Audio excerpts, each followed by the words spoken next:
Hello everybody, welcome to week 9 of learning computer science in 2 years. So this week, if we look at our spreadsheet, has been pretty productive, right? I got up to 28 hours, which I'm fairly happy with. I could have done 30, I'll be honest, I was lazy on Sunday, so I did 2. No excuse, I could easily have done another 3 hours. That's too bad. It went very well, and to give you some feedback on what actually happened, first of all, you'll notice if you look at this timesheet, I actually did a lot more programming languages type stuff this week. So it was about a 50-50 split, about 10.5 hours on the course content for programming languages part B, but I still did 11.5 hours for my project. Okay, but let's start with programming languages part B. I did progress quite well. I was able to finish week 2 of programming languages, and I'm pretty happy with that, to be honest. This week was by far the most challenging week yet, right? It might not seem like I spent a crazy amount of time. However, it really was complicated. The whole idea with this week's homework was to implement your own programming language. This was a different level, right? So normally you would just learn about programming languages. You'd learn how they work, what type of implementation details there are, idioms and all these type of things. And then this time they said, okay, cool, now you know all these things. We're going to have a go at making our own programming language. So it's called MAPL, or made-up programming language. It's not incredibly sophisticated, as you might imagine.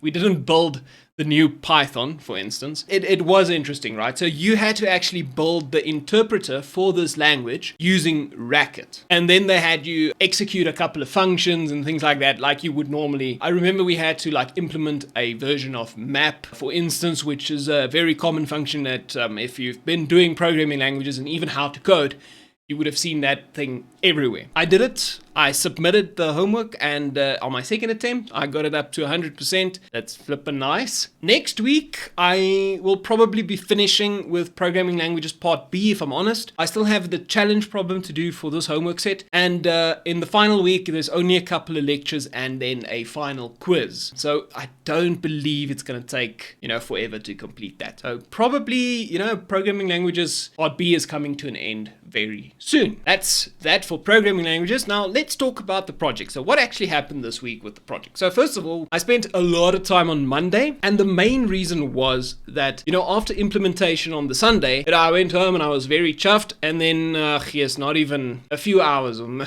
not even, after I left, I got a text message saying that the website broke, and it didn't want to reboot itself or whatever. It was just broken. Yeah, we were able to figure out that it was because of the SQL connection timing out, right? So I used the standard MySQL connector. I think the standard one, I don't really know, but it's the one on that W3 School's website that I used. I followed their guide on how to set up a SQL connector to MySQL, and that thing times out after 10 minutes or something. Obviously, during development, I was always testing the thing, right? So you would never leave it for 10 minutes to time out on yourself, right? So that never happened. But obviously, once it's in production, people are not using it all the time.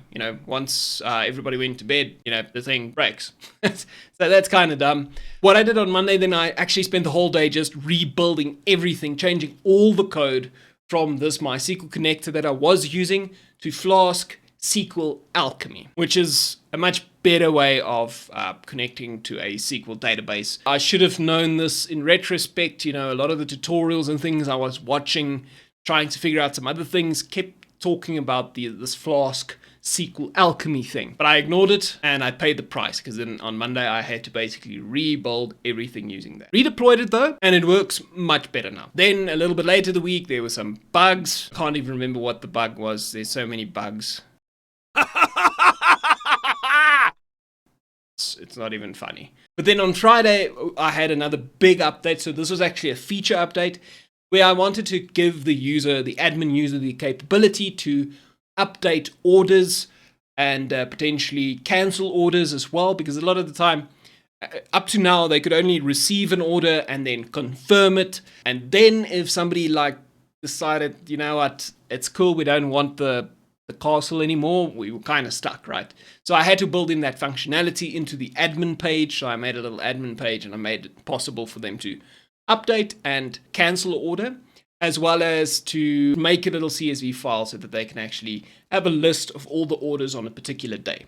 That was it for the project. There's probably going to be more problems, I'm sure, that will need fixing, so stay tuned for that.